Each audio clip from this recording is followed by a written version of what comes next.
You're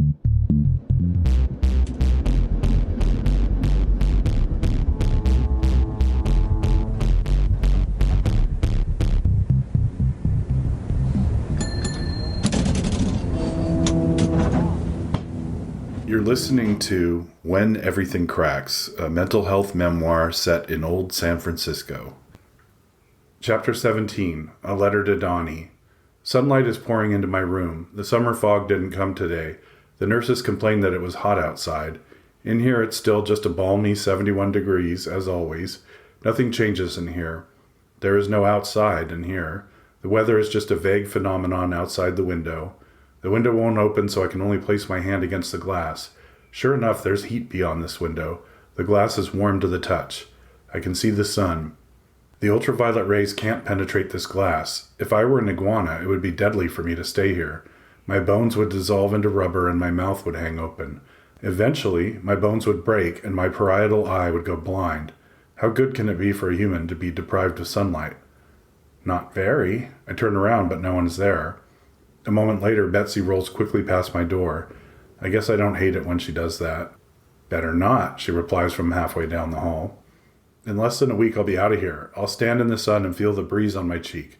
How long have I been in this shithole? I think the last thing I remember it was June. Now it must be July or even August. What day is it? My internal clock, which was out of order for quite a while, seems to be working again. I'll test it. I think it's 3 o'clock. Barbara, what time is it? It's 2:40. And what day is it? It's Wednesday. She didn't understand my question. I mean, what month? What day? Wednesday, July 29th. I'm glad she knew that, but I still don't know how long I've been in this place. So, when did I get here?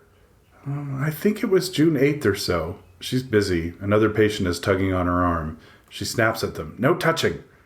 So, I've been here almost 2 months.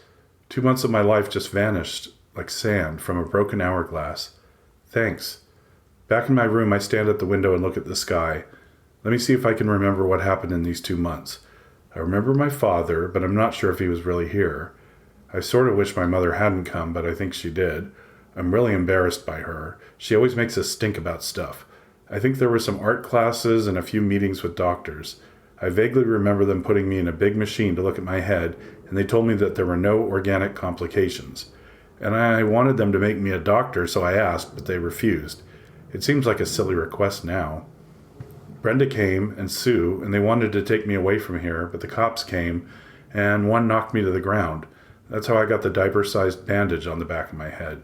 Jimmy Simple left, but they dragged him back. That accounts for a few hours of the last 2 months. Where did the rest go? As if in answer to my question, my eye catches the little nightstand by my bed. There lies my journal. I don't remember writing in it, but I have to check, just in case. I'm horrified to discover that I did write in there. I seem to know the dates, and I even made sense in a few places. A lot of it is scribbles and drawings and diagrams of ideas that made much more sense to me at the time I drew them. I drew a cross-section of my head with a Star of David where the brain should be. I wrote, Pi, Sees, Stein. There are several places where the words come together in crosses. Secret, Aryan, State. And lots of doodles that mean nothing to me.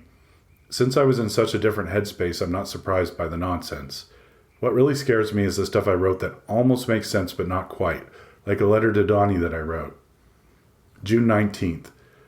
Dear Donny, allow me to elaborate in explicit detail what my memory of what happened was. 1. I convinced myself that I indeed was Gertrude Stein, and I was the last man on earth that believed in earthly principles. 2. I went to where I felt the safest, top of the Mark Hopkins. 3. I choose the pen and I choose the camera. 4. Black magic plus white magic equals rainbow magic. Spirit of 77, that's my name. Animosity plus espionage equals good film. Or the story I wrote. Children's story. One day there was a tired old math teacher who never spoke of life, love, or anything. He was a miserable math teacher. He often thought of all his illness, but he never remembered the good old days when life itself was free of cost. He watched the Flintstones on TV and grew inspired. He went to art school, but it was never any good for him. For me, I thought about helicopters and the principles of keeping quiet. Writing for me was a good outlet. I was finally buried under a cloud of smoke. Thank you. There's nothing else in there I can learn. I closed the journal and walked to the TV room. I lost something, but I'm getting it back. I look around the room at the people shuffling in their slippers and talking to themselves. I'm one of them, but I'm getting better. I'm not going to stay here. This is not my home. I'm going home. I got accepted. I'm leaving. I get it back and they don't. I have something. The medicine cart is here, and we all shuffle toward it in one big mass, like some weird outtake from Night of the Living Dead. I hate this place, but I won't tell anyone. I'll keep quiet. I'll behave, and I will leave this place. I will drink my orange juice that stings the sides of my mouth, and I will not say anything. I can feel a burn as the medicine goes down. Where's my pillow? I want my pillow so I can hide my face from the nurses who will ask me, "What's wrong?" if they see my face. My bed is so far away. Can I make it? I shuffle as fast as possible down the hallway and back to my bed. If they see my face, I won't get that something back. They'll keep it from me and ask me questions until my head hurts and I cry for water. They won't let me go. I don't feel well at all. Are they taking it back from me right now? I'm in a movie. I'm in a cruel, dark, human movie. There's a narrator and he's taking away my freedom. He's telling the audience what I'm going to do next. My pillow is here. It's not a feather pillow. It's filled with hypoallergenic spun plastic wool. The case is 80% polyester. It feels like I'm burying my face in a mop bucket, not a pillow. There's so little comfort here. I want to go home. I can't wait for another fucking week. I can't wait a fucking week! I scream it so loud my throat hurts. There are running footsteps in the hall and they come into my room. I can't take my face out of the pillow. The scream was too loud. Duncan, what's going on? It's James, the fucking bastard head nurse that I'd like to kill. Nothing. Why is your face in that pillow? I have a headache. There's a long pause. I think he's buying that one. Do you want a Cogentin? Yeah, I'm sort of having a bad reaction to the Prolixin. Wow, that sounded convincing. Even I believe it. I'll get you a PRN right now, but you have to take your face out of that pillow, okay? Okay, I will. I close my eyes as tightly as they'll close. I close them so tightly that I see red behind the eyelids. Is that blood? Am I seeing blood in the blackness? I still haven't taken my head out of the pillow. James is waiting. He wants to see my face so he can ask me 1,000 questions and keep me here for the rest of my life. Gently, I lift my head and turn it toward him. I open my eyes, and there he is with his hands on his hips. He's not nice. Are you going to write this down? That's my job, Duncan. Please just say that it's a bad reaction to the medicine. I will. Did you have any reason to think I wouldn't? Is it something else that's bothering you? No.